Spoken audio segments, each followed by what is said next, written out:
Deep in the mountains of Montana is a small town called Eden. And just outside of town is a rusty old toll booth. It guards the only road in and out of town. Now, I've heard a lot of rumors about that old toll booth. Some say it keeps evil away from town. Others say it's actually to keep us from leaving. And a few people say it's a gateway to someplace different from our world. But what I do know for sure is that it's important to our town. So important, in fact, that it's considered a great honor to be chosen to operate the booth at night. Only the oldest families in town are allowed to do it. And my family, well, we pretty much founded Eden. And as the mayor's son, I was finally old enough to do a shift. James, you know why we're here, right? Dad's voice was gruff. He always sounded like he'd just finished yelling, which, to be fair, he usually had. I nodded, knowing better than to take this lightly. Yeah, it's about more than just watching the booth. It's about keeping everything in order, right? I said. Exactly. It's an honor. You're not just keeping the town safe. You're maintaining a tradition that's protected us for generations, he said. We reached the toll booth. No one has to pay for it during the day. The arms stayed up. Anyone can come and go whenever they want. But at night, it's a different story. Someone was always in the booth after sundown. But no one really talks about what happens during those shifts. We weren't allowed to leave town at night anyway, so no one really bothered to find out. In front of it is a wooden sign telling people about the payment. Cost 1 penny to pass through. Dad unlocked the door. The old wood creaked loudly as it opened. He led me inside. It was cramped with the two of us there. The air was filled with the musty smell of old wood and tobacco. He reached into his coat and pulled out a crumpled piece of paper. He handed it to me with a stern look. Now, anyone can pass by as long as they pay the toll. But that's more symbolic than anything. These are the rules you really need to follow. Don't break them, no matter what you hear or see. Can you do that? Dad said. Yeah, I can, I replied. I tried to sound more confident than I felt. He patted my shoulder. It was surprisingly gentle / I know you can. I wouldn't ask if I didn't think you were ready. His voice softened for just a moment. Then Dad turned to leave. It was getting dark fast and he needed to be home soon. Remember, son, rules are what protect us. It's how the town has survived all these centuries. I watched him disappear down the road before unfolding the paper. I read through the rules. Some of them made no sense. Do not respond to your name. Trace the symbol when the clock strikes midnight. Ignore the reflection in the mirror from 3 a.m. to 4 a.m. Do not accept anything from the old woman. Never turn off the old radio. Ignore all cries for help. Always salute the headless officer. I stared at the list, trying to figure it out. What headless officer? And what's with the old woman and a mirror? Were these riddles or something like that? But Dad wasn't the type to do that sort of thing. He wouldn't pull a prank like this. Nothing made him happier than keeping order around here. So, I figured I better take it seriously. I flicked a switch by the door. A single light bulb came to life. But honestly, the booth wasn't that bad. It actually looked pretty cozy. There was a plush chair with a thick blanket draped over it. A space heater sat on the floor. A small sink with a mirror stood in one corner. Some books and an old radio rested on a table mounted on the wall. The radio hummed softly in the background. I turned up the volume and found an easy rock station. I started to make myself at home. I brought some water and snacks with me, plus a thermos of chicken soup Dad made. I unscrewed the cap and took a nice big gulp. Dad wasn't the best cook, but the soup reminded me of home. It was nice and familiar. All right, let's do this, I said to myself. I looked at my watch. It was 6:15 p.m. The sun was completely gone now. Dad said I could only leave when dawn broke. I locked the door behind me before I settled into the chair and pulled the blanket over my legs. I figured it would be a long night, so I might as well get comfortable. The first half hour was peaceful. I flipped through an old mystery novel until I saw some headlights in the distance. They came from a tiny blue car headed out of town. It was shiny and newer looking than most around here. It was cruised towards the toll booth. I set my book down, watching as the car eased up close. The driver rolled down the window and dropped a shiny penny into the collection basket. Routine stuff, right? I hit the button to raise the toll arm and gave a friendly wave as the car rolled past. But then, something odd struck me as the taillights faded into the distance. I realized I couldn't picture the driver at all. All I could remember was a smile, just a blurry, indistinct smile. I couldn't remember if they had hair, what they were wearing, or even if the driver was a man or a woman. Nothing. Nada. I rubbed my eyes. I had to be more tired than I thought. But the more I tried to remember anything about the driver, the more that smile seemed to float in my memory. I couldn't attach a face to it. All I remember are the teeth. Perfectly straight teeth. Like something out of a dental magazine. And the blue car? I racked my brain but couldn't think of anyone in Eden who drove one like that. The whole thing made me uneasy. How could I not remember anything about someone I just saw? I shook my head, trying to shrug it off.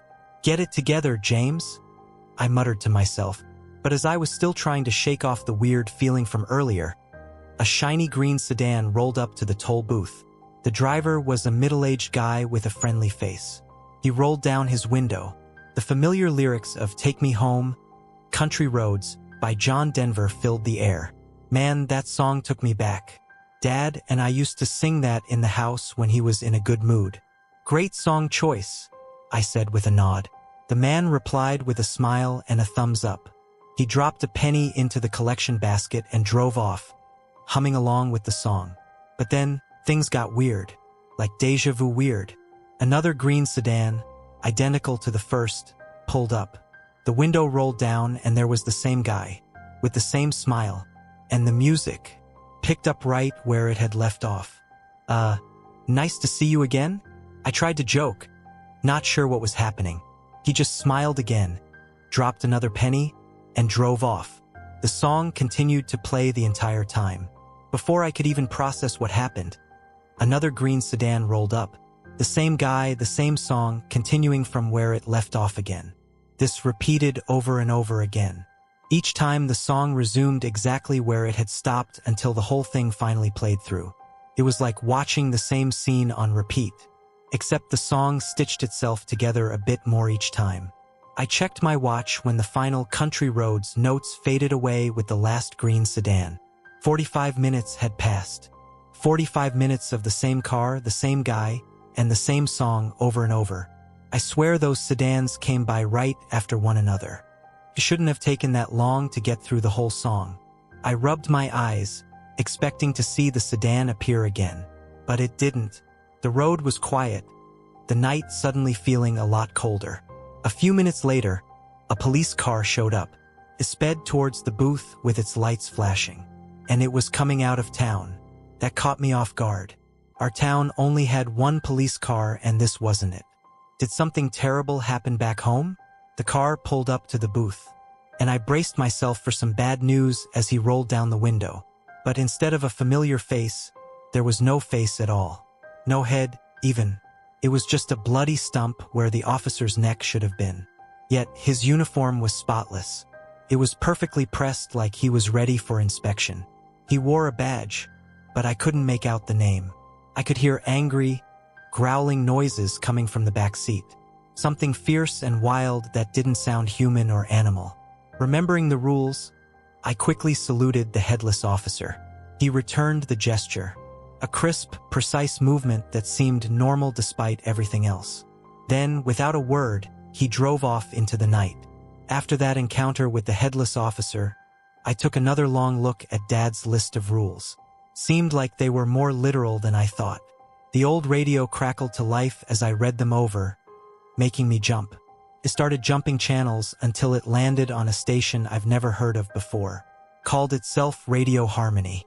The radio host's voice came through, smooth and calm. He was saying how it was almost time for the midnight record. I glanced at my watch, and my stomach dropped. It was nearly 12. It didn't feel like I'd been in the booth that long. I scrambled to figure out how to follow the rule about the symbol. The list said I had to trace something. But with what? I searched the booth for some sort of clue. And that's when I noticed a small box under the desk. Inside, I found an old paintbrush and a dusty bottle of ink. Just in time, a strange song started playing on the radio. I assumed it was the midnight record the host mentioned. But it wasn't like any song I'd ever heard. It was a mix of drums, and a high-pitched whirring sound made the hairs on my neck stand up. I tried to change the station, but the radio won't let me. It was stuck on. Behind me, a glowing blue symbol appeared inside the toll booth's door. It formed a circle with runes drawn on the inside. I dipped the brush in ink and carefully traced over them. The symbol glowed brighter with every rune I traced. By the time I got to the last rune, it was blinding. I could barely keep my eyes open. In the background, the song on the radio was nothing but screaming now. I squeezed my eyes shut instead, waiting for it all to stop. Finally, the light blinked out as suddenly as it appeared. The symbol was completely gone. The radio went silent for a moment before it switched back to my easy rock station. Everything was back to how it should be, but my heart was still pounding. I struggled to catch my breath. I took out some water and just gulped it all down. And that's when I heard it. A loud cry coming from outside. I looked up. In the distance, I could see a woman stumbling to the booth. She had a worn-out coat. Her face was covered up by her long, stringy hair.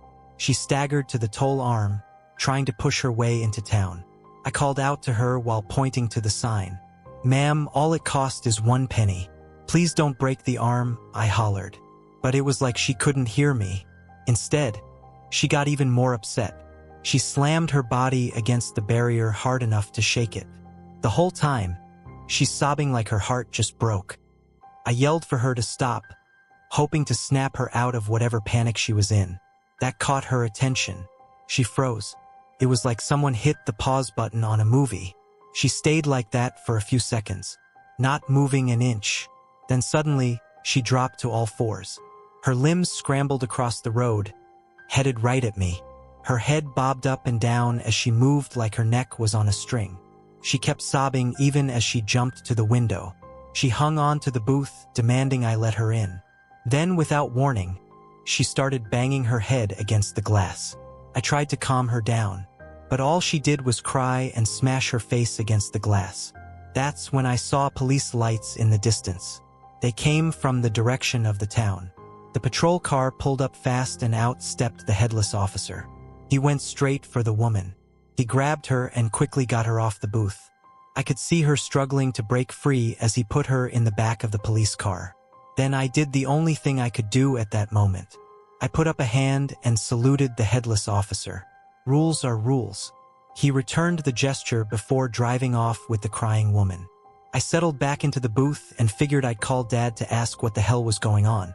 Who was that headless cop? But, of course, my phone had no signal. The questions would have to wait until morning. I glanced at my watch. It was almost 2 a.m. A beat-up green pickup truck covered in rust rolled up to the booth. It looked like it would fall apart any minute. The driver was an old woman who began fumbling for a penny as she reached the toll arm. That was when I remembered one of the rules. Do not accept anything from the old woman. I wasn't entirely sure if this was the old woman the rule mentioned, but I wasn't taking any chances.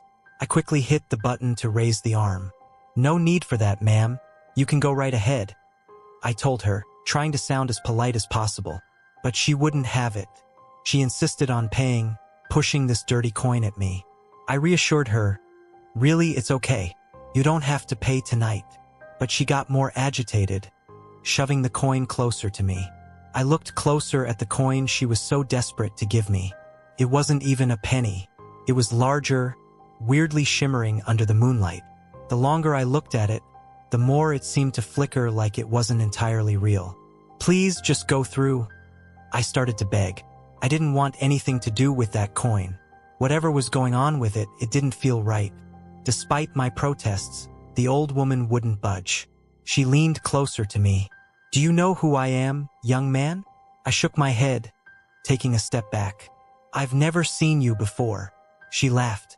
"I've known you since you were born, James. I've been here every time a child was born in Eden.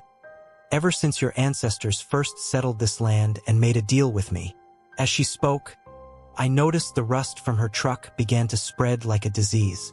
It crawled up the sides and over the hood. It didn't stop there. The rust spread to her, creeping onto her skin. It flaked off her whenever she moved. She continued, her eyes locking onto mine. Your town owes much to that deal, boy. We had an agreement. Safety and prosperity for Eden in exchange for certain concessions. Her words made my stomach drop. I didn't want to believe her, but the fear in her eyes and the supernatural spread of rust were all too real and immediate to dismiss. What kind of deal? I managed to ask. She smiled, the rust on her lips cracking. A deal that's kept this place alive and thriving. The rust was now eating away at her clothes, hands, and face. Her features slowly started turning less human. It was like she was slowly turning into a statue. Remember, James, every rule has its reason. Every pact has its price, she said, her voice becoming a croak as the rust claimed her throat. With a final nod, she threw the coin on the road and drove toward town. Her truck left a trail of rust particles floating in the air. I watched until her taillights disappeared into the darkness, turning my attention back to the ground where she had dropped the coin. It wasn't a coin anymore. Lying there in the dust was something else. A giant, dirty fingernail.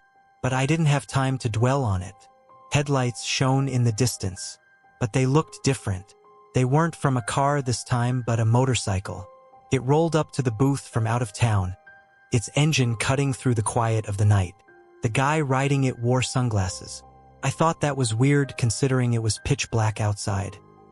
He pulled up to pay the toll, pushing up his sunglasses to flash me a smile and a thumbs up as he passed through. But something went horribly wrong just as he got past the toll arm. He suddenly lost control of his bike, which skidded across the road, leaving harsh black marks on the asphalt. The motorcycle crashed, and the motorist ended up pinned underneath, not moving. "Hey, are you okay?" I called out, my heart racing. He groaned in response and weakly raised his hand, signaling me to come over and help. I was about to leave the booth when I remembered the rule. Ignore all cries for help. My stomach churned with conflict. I wanted to help him, but those rules, they were there for a reason, right? Just then, I smelled gasoline in the air, sharp and alarming. A fire erupted from the bike, and the motorist started screaming for help. Thick black smoke rose, making it hard to see what was happening to the guy. My instincts screamed at me to do something, and I was just about to leave the booth when he started calling out my name. But wait, how did he know my name? I never told him. I paused, my hand on the booth door. Another rule flashed in my mind. Do not respond to your name. His screams sounded real enough, but the way he said my name felt off. It was calm and monotone, almost like it was a recording played over his cries for help. It didn't sit right with me. I hesitated as the flames grew, reaching 7 feet high. The screams grew louder, more high-pitched, but I'd hear my name every few seconds. It sounded exactly like it was being dubbed over the screams. Just then, the familiar police car appeared down the road and pulled up right to the burning wreckage. The headless officer stepped out. He walked straight into the flames and carried out the motorist. He didn't even look human anymore. He looked more like a being made of fire. He walked normally as the headless officer guided him to the back seat of the cop car. I wasn't at the booth but gave the officer a salute anyway. The road cleared as the car drove away. There was no trace of the wrecked motorcycle or the fire. I kept staring at the road. I felt sick at how close I was to breaking a rule. A loud banging coming from inside the booth snapped me out of it. Heart racing, I followed the sound to the small bathroom mirror above the sink. I hesitated and remembered the rule about not looking at mirrors between 3 and 4 a.m. It wasn't quite that time yet, so I risked a quick look. What I saw nearly knocked the wind out of me. In the mirror, another version of myself was desperately banging on the glass. It wore my clothes, but they were torn and filthy. A nasty cut was bleeding down its cheek, and its fists were bloody as it pounded against the glass. The reflection looked utterly terrified, eyes wide with panic. Remembering the rule about ignoring mirrors between 3 a.m. and 4 a.m., I glanced at my watch. It was still a few minutes shy of 3 a.m., so technically, I was still in the clear to look. But what I saw was making me wish I hadn't. Turning back to the mirror, I noticed that headlights appeared in the distance behind my desperate reflection. I spun around to check the road, but it was empty. No car, no lights, nothing. Looking back in the mirror, I saw a vehicle had pulled up to the booth. It was an ambulance, and my reflection still frantically pounded the glass. I watched, horrified, as a tall man in a dark suit stepped out of the ambulance. The weirdest part? He was wearing a pig mask. The man in the pig mask reached the booth in the mirror and did something unthinkable. He crawled right through the small booth window. My heart was pounding out of my chest as I rechecked my watch. It was precisely 3 a.m. Remembering the rule, I forced myself to turn away from the mirror. Behind me, the banging grew even louder, more frantic. I could feel each thud vibrating through the floor of the booth. It sounded like bones cracking as the reflection punched the mirror more forcefully. I squeezed my eyes shut, placing my hands over my ears as I tried to block out all the noise. The rule was clear. Do not engage with the mirror from 3 a.m. to 4 a.m. I had to ignore it no matter what happened. As I stood there, trying to block out the horrific sounds from the mirror, the bone-cracking sound suddenly stopped. But it was quickly replaced by a new, equally disturbing sound. A loud, wet thudding. It was repetitive and consistent, and each thump sounded wetter than the last. Just then, a car rolled up to the toll booth. Trying to look normal, I took the driver's penny and raised the toll arm to let them through. The driver gave me a nod and drove off. Nothing unusual there. Then another car came and another. Each driver looked completely normal and paid the toll without any fuss. For a moment, it almost felt normal, like I was working a regular toll job. Except it wasn't. It was 3 a.m. on some backcountry road. It shouldn't be this busy. Who were these people heading in and out of town? Something was off. The steady stream of cars seemed too timed, too regular. Throughout it all, that awful, pulpy thumping sound continued against the mirror. It was relentless, and as I waved through the next car, I heard a new sound. I could hear the sound of pigs in between each thud. Squealing, snuffling, even the occasional snort. But it was unmistakable. I tried to focus on the road, the drivers paying their tolls. Anything but the sounds behind me. But it was hard. The thudding seemed to grow louder and more desperate with each passing minute. Felt like each sound was being drilled into my brain. As soon as the clock struck 4 a.m., the familiar sight of a police car cut through the darkness. It was the headless officer again, but this time, something was strapped to the roof of his car. It was a giant pig head, much larger than any I'd ever seen. The thing was so big it looked like it might just fall off at any second. This wasn't like any pig you'd picture. It had a face covered in thick, matted hair. It had jagged teeth that stuck out from its mouth. Yellow pus dripped from its nostrils.